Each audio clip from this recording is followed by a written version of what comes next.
Hello बच्चों, let us read the question and the question says which of the following statement is incorrect. तो option A है ionic hydrides are known as saline और salt like hydrides. Option B covalent hydrides are known as molecular hydrides. Option C metallic hydrides are also known as stoichiometric hydrides. Option D none of the above. तो इस question को करने से पहले हम समझ लेते हैं इसके की कंसेप्ट को, और की कंसेप्ट में आपको जानना जरूरी है व्हाट आर हाइड्राइड्स। तो हाइड्राइड्स बेसिकली आपके बाइनरी कंपाउंड्स होते हैं। बाइनरी कंपाउंड्स यानी इनमें आपके पास सिर्फ दो ही एलिमेंट होते हैं। ओके, तो binary compounds made of one element, और ये जो एलिमेंट है आपका वो मेटल भी हो सकता है और नॉन मेटल भी हो सकता है, नॉन मेटल। एंड इसको आप बनाते कैसे हो? And with hydrogen. तो कोई भी हाइड्रोजन के साथ अगर मेटल या नॉन मेटल आप लगाते हो और एक बाइनरी कंपाउंड बनाते हो, then you call it as a hydride. और हाइड्राइड्स के फिर आपके तीन टाइप्स होते हैं on the basis of its bonding. तो जिस टाइप की बॉन्डिंग होगी उसके बेसिस पे तीन टाइप्स क्या होते हैं। एक होते हैं आपके आयनिक हाइड्राइड्स, एक होते हैं आपके कोवेलेंट हाइड्राइड्स, और एक होता है आपके मेटालिक हाइड्राइड्स। तो नाम से ही पता चल रहा है इसमें किस टाइप की बॉन्डिंग होगी, right? Ionic bonding, covalent bonding and metallic bonding. अब हम क्वेश्चन पे चलते हैं। तो क्वेश्चन में क्या पूछा है आपको? फर्स्ट ऑप्शन में आपको पूछा है ionic hydrides are also known as saline और सॉल्ट लाइक हाइड्राइड्स। अब जैसे हमने बोला आयनिक हाइड्राइड्स हैं, तो उसमें बॉन्डिंग कौन सी है? Ionic bonding. और आयनिक बॉन्डिंग हमें पता किस में होती है? आयंस में होती है। तो यहाँ पे आपके पास एक मेटल आयन होगा, जनरली वो आपका एल्कली मेटल या एल्कलाइन अर्थ मेटल, यानी ग्रुप 1 और ग्रुप 2 के मेटल्स होते हैं आपके, राइट? तो एल्कली होगा या तो एल्कलाइन अर्थ मेटल होगा, और जो नेक्स्ट आयन होगा वो आपका H नेगेटिव, हाइड्रोजन का नेगेटिव फॉर्म, जिसको ही हम हाइड्राइड बोलते हैं। तो इनके बीच में होता है।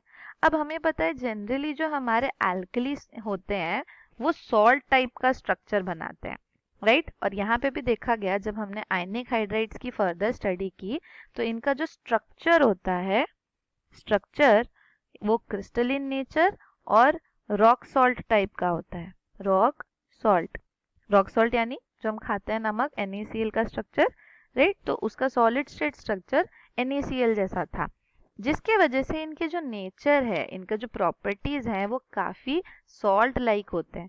तो इसीलिए हम कई बार ऐसे लिख सकते हैं दैट आयनिक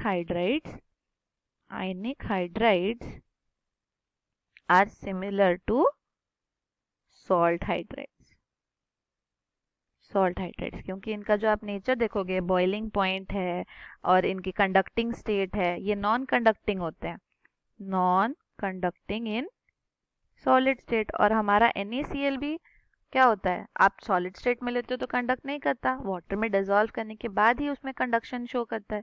तो वैसे ही इसमें भी हम सेम टाइप की प्रॉपर्टीज देखते हैं, तो इसीलिए हम बोल सकते हैं ionic hydrides are similar to salt hydrides. तो ये आपका जो स्टेटमेंट है option A is correct statement. Option B में क्या है? Covalent hydrides are known as molecular hydrides. तो इसको देख लेते हैं। जो हमने सेकेंड हाइड्राइड का टाइप देखा था दैट वाज कोवेलेंट हाइड्राइड। और कोवेलेंट नाम से क्या पता चलता है? इसमें कौन सी बॉन्डिंग है? Covalent bonding. अब हमें पता है जो हमारे मॉलिक्यूल्स होते हैं, मोस्ट ऑफ द मॉलिक्यूल्स, इनमें क्या होता है? कोवेलेंट ही तो होता है बॉन्डिंग, कोवेलेंट बॉन्डिंग। क्यों? क्योंकि इसमें इलेक्ट्रॉन शेयरिंग होती है, इलेक्ट्रॉन शेयरिंग। जैसे कि आपका सपोज वाटर मॉलिक्यूल है, तो वाटर में आपको पता है ऑक्सीजन के साथ में दो हाइड्रोजन लगे हुए हैं, राइट? और ऑक्सीजन के अराउंड कितने इलेक्ट्रॉन्स होते हैं? 6 इलेक्ट्रॉन्स होते हैं, और 2 इलेक्ट्रॉन्स ये हाइड्रोजन के साथ शेयर करता है, तो ऑक्टेट कंप्लीट करता है और कोवेलेंट बॉन्ड भी शो करता है। So this type of hydride, देखो यहाँ पे सिर्फ दो ही एलिमेंट्स हैं, एक ऑक्सीजन और एक hydrogen. This type of hydrides is known as a covalent hydride. और क्योंकि ये मॉलिक्यूल्स बना रहे हैं, इसीलिए आप इनको मॉलिक्यूलर हाइड्राइड्स भी कह सकते हो। So they are also known as molecular hydrides. इसका और एक एग्जांपल आपको बहुत इजीली पता होगा, NH3। वैसे ही आप लिख सकते हो इसके SbH3, आप लिख सकते हो हैलोजन के साथ HF। तो हमारे जनरली ग्रुप नंबर 13 से लेके ग्रुप नंबर 17 तक के जो एलिमेंट्स हैं ये सारे ही क्या बनाते हैं, covalent hydrides. Covalent hydrides, most of them form covalent hydrides. तो ये स्टेटमेंट भी करेक्ट है। नेक्स्ट है आपका metallic hydrides are also known as stoichiometric hydrides. तो इसको देख लेते हैं, व्हाट इज मेटालिक हाइड्राइड्स। तो जो मेटालिक हाइड्राइड्स होते हैं उनमें कौन सा बॉन्ड होगा, मेटालिक बॉन्ड होगा। और मेटालिक बॉन्ड में हमें पता है ओवरलैप से वो बनते हैं, overlap of the shells, right. Okay, तो मेटालिक बॉन्ड हो रहा है। और जनरली अभी तो हमने देखा एल्कली मेटल और एल्कलाइन अर्थ मेटल तो आयनिक सॉलिड बना रहे थे।